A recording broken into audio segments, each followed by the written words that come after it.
What's going on, guys? BossUp86 here, back to another video, and today I'm here to do my Metal Month retrospective of Morbid Angel. This one took me a little bit, only because due to, well, it was 9 albums, and I listened to a lot of good stuff and a lot of shit, and not to mention, work's been kind of kicking my ass at the moment, but lo and behold, I'm here to be making my video, and, well, this was certainly an adventure, so get back, grab a snack, and join me on this death metal adventure of what I consider the big four of death metal, Morbid Angel. So, this band formed in Tampa, Florida in 1983 by guitarist Trey Azagoth and drummer and vocalist at the time, Mike Browning. In the early stages, they gained a reputation for gruesome stage acts, became highly influential in the Florida death metal scene alongside Death and Obituary. They released the Abominations of Desolation demo in 86, but they didn't release it until 91 because, well, they thought it wasn't going to sell well. So Richard Burnell joins the band around this time, and in 86, David Vincent joins, replacing Michael Manson and Sterling Von Scarborough as vocalist and bassist. Now, fellow Terrorizer member, which is Death Grind Act, Pete Sandoval, he joins the band. Now, around this time, Mike did have a somewhat distant relationship with Trey.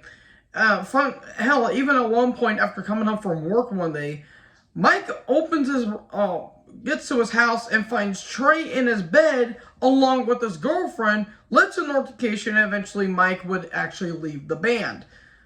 Jesus, Trey, what the hell?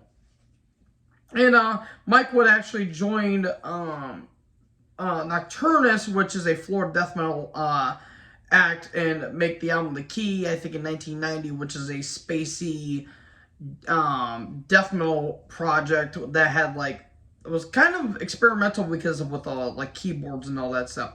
So the band signed with New Renaissance Records in 86, but changed to Combat/Earache Records.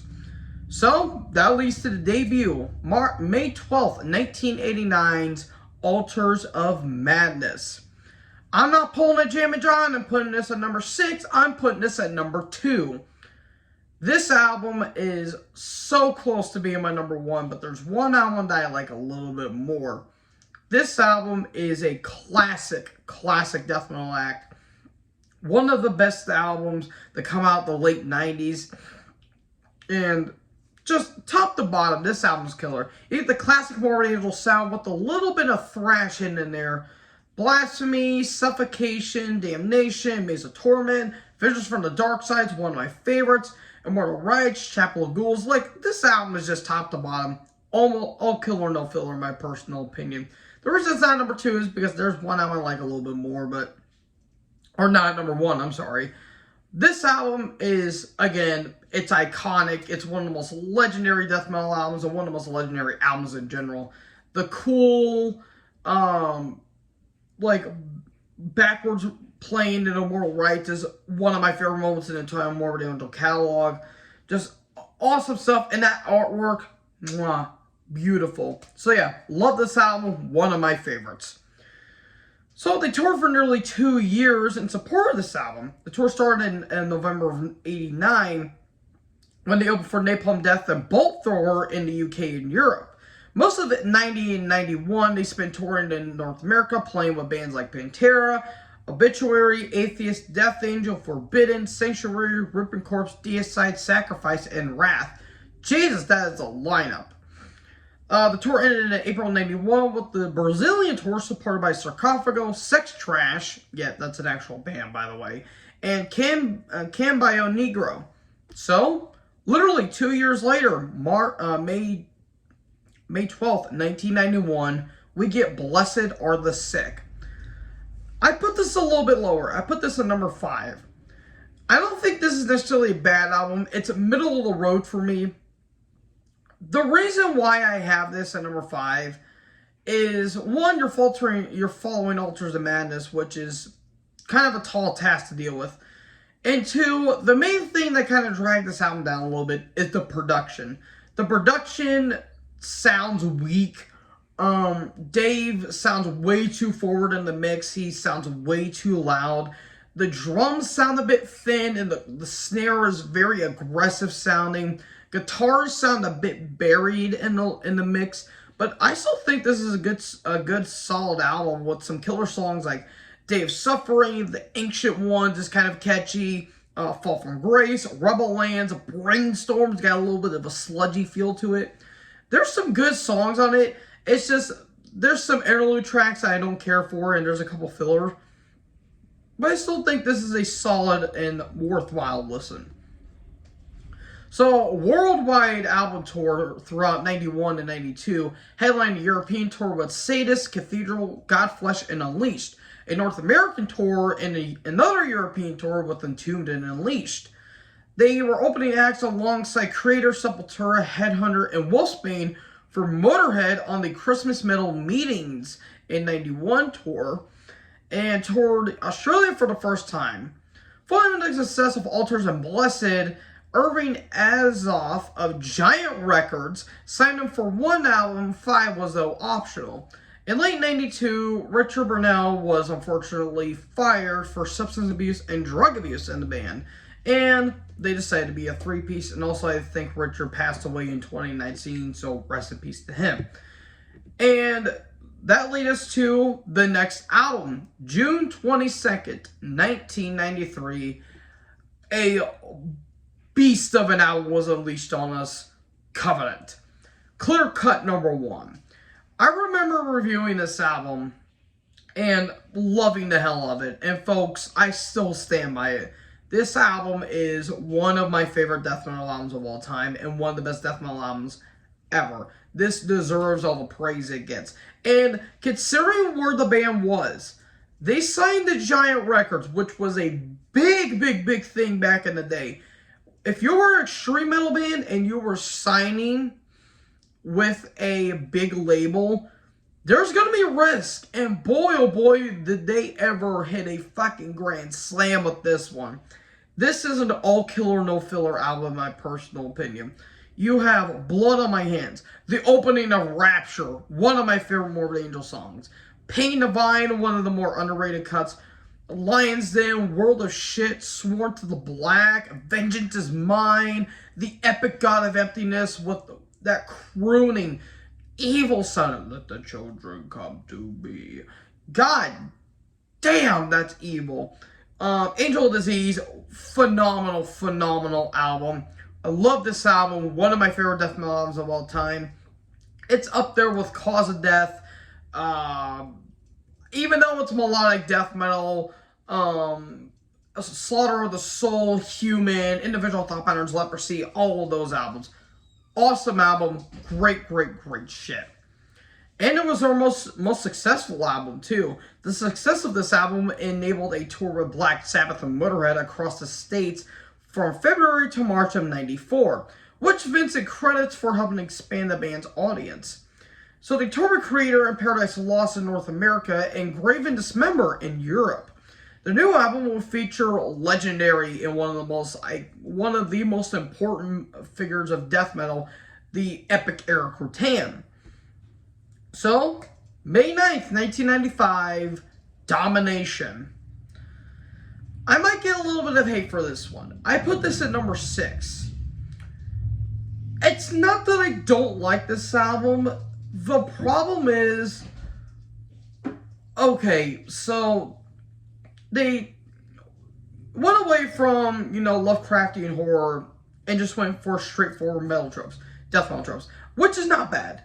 The problem is the execution was a bit flawed. There's some filler on this album, like Dreaming and Melting. They could have just cut that stuff out. Like, I swear to God, Dreaming sounds like the intro to a Disney movie. Literally proved me wrong. And Inquisition, Burn With Me, meh. Hate Work is bad. It's poop. But there's some really good songs I do, like This Means War. Dawn of the Angry is one of my favorite Morbid Angel riffs. Dominate, Where the Slime Live, one of my favorite songs. There's some good songs. But, the production's good. I do like the production on this album. But the songs didn't really click with me, which is a shame because I feel like this could be a really good album. It's just not a real memorable album. By far the worst of the weakest of the Dave Vincent era. Not the worst Dave Vincent album. We're getting to that song here in a few, but it's by far the least memorable of the entire Dave Vincent era. It's not bad. It's still a good album. It's just my least favorite of the Dave Vincent era, and my least favorite of the 90s by far. So in 96, they released the Entangled in Chaos live DVD, and after that, Dave Vincent would leave, enter Steve Tucker, and he fit the band like a glove.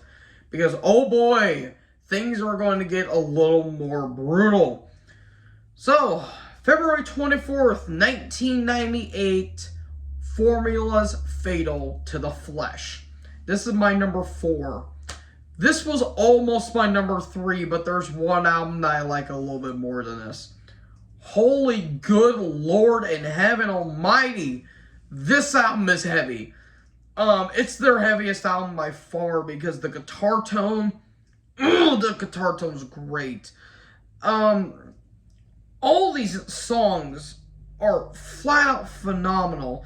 Hellspawn the Rebirth is one of the most intense songs I've ever written. Hymn to a Gas Giant, just showing off Trey Asgott's technical brilliance. Nothing Is Not, Chamber of Dis, Heaving Earth, Covenant of Death is Pete Sandoval's shining moments. Prayer of Hatred, the epic Invocational, the continual one. Umalamahari, I think that's how you say it. Great songs. The problem I have with this, the last 3 tracks. Why are they instrumental? You could have ended with Invocational Continual 1. You literally could have ended with that. That is one of the best songs I've ever done. It's one of my favorite Morbid Angel songs. But no, it was all instrumental. Like, the one I did like was Hymn de Ritual de Guerrero or something like that. It's really hard to pronounce that, but yeah, like, it's got a cool tribal drum beat. I do like that, but why was it after Invocational? I don't understand. But, folks, I dig this album. I really, really, really dig this album. I mean, Steve Tucker blows the last album away by far. And what an introduction to him. It's not my favorite Steve Tucker album. We'll get to that here in a second. So, of course, they're Morbid Angel. These guys toured their dicks off. And 2 years later, October 17th, 2000, we get Gateways to Annihilation. This is my number 3. Wow, what an album this is. I think this is where they got it right with Steve Tucker. I loved his vocals on the last album, Formulas, but I think it got a little heavier on this one because he sounds more rough and sound more evil on this album.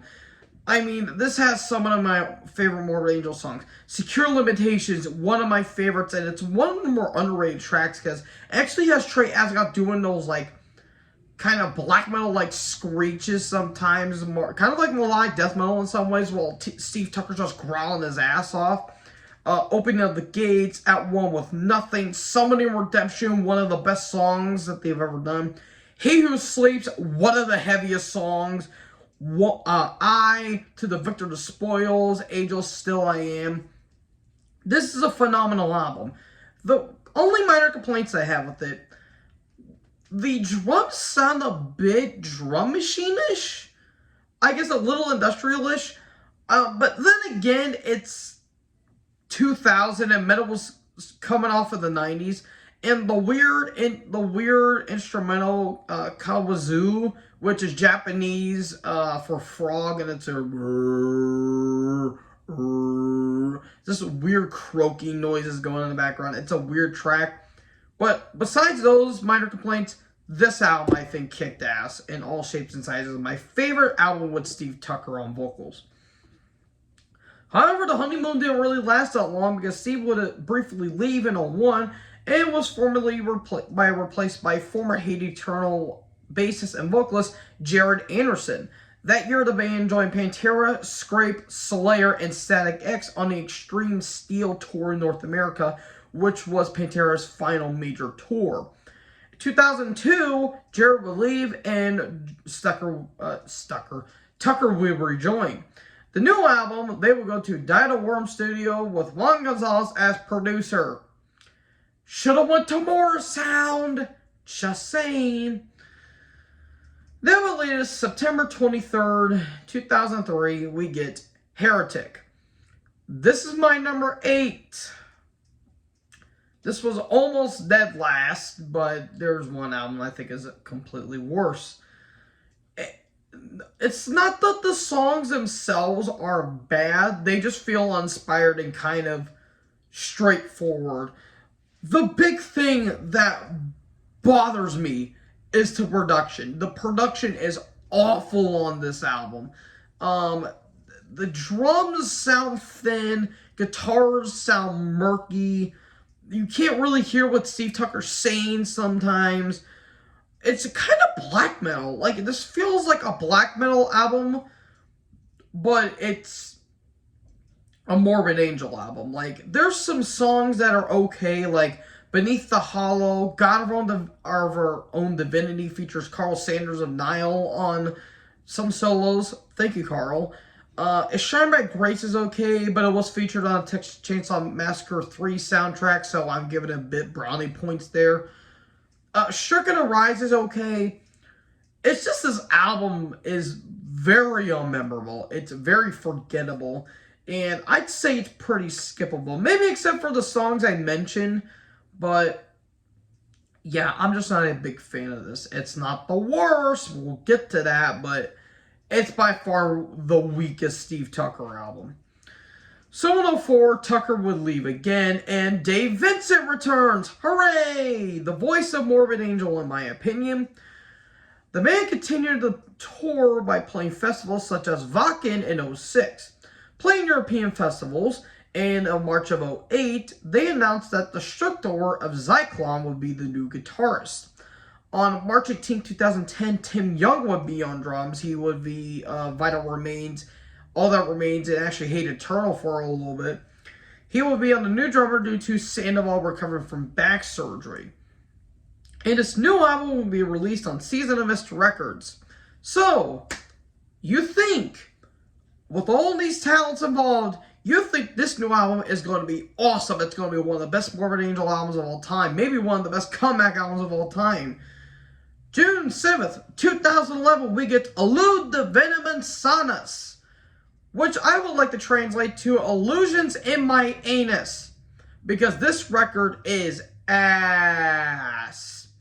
This is dead last for me, number 9. What in the front flipping hell happened here? So, okay, Dave Vincent was in Gen Torturers with his wife, which is an industrial metal rock project that he was doing. So, you think Vincent will leave that, and he will go back to the classic Morbid Angel songs, and he would actually be playing them live along with Eric Rotan, like Blessed, Covenant, Altars, Domination. You think they go back to that and say, you know what, why don't we go back to the old school roots and appeal to the band's, new audience? Nope, they slapped us in the face and gave us this. This is their industrial metal, death metal album, and oh my good lord in hell, this album is laughably bad. You got the weird Atari system sounds, like the drums sound like the Atari for some reason, which is kind of funny. The lyrics are stupid as hell. It's dumber than a box of bricks. You got the stupid Mountain Dew commercial lines. Radicult? Really? Oh my good lord. Like, Dave Vincent sounds fine, but he's almost rapping in some ways. Like, the one song that's at least tolerable is Blaze for Baal, Blaze for Bale, or however the hell you say that. It wasn't even written by Vincent or Hazagoth. It was written by Destruct. Oh my god, I literally went insane listening to this album. Insane-us, if you will. My god, I don't know what the hell happened here. Tim Young, when it's not a drum machine, he does do a pretty solid performance, but he feels so distant. Like he's only playing like a couple songs, and granted, when he's drumming, it's really good, like Exister Volker and maybe, what was the song? Nevermore and 10 More Dead. Those are okay, but the industrial shit really bothered me. This album is a pile of shit. You guys already know that. This album sucks. You know it. I know it. Fuck this album. It could go kiss my ass. So after that failed dumpster abortion, Pete would leave the band fully, and in 2015, Vincent and Young would leave respectfully. Steve Tucker would join the band again, and Scott Fuller would be on drums this time. Destruct would leave and form his new project, Mark Skog, and they signed with UDR Records.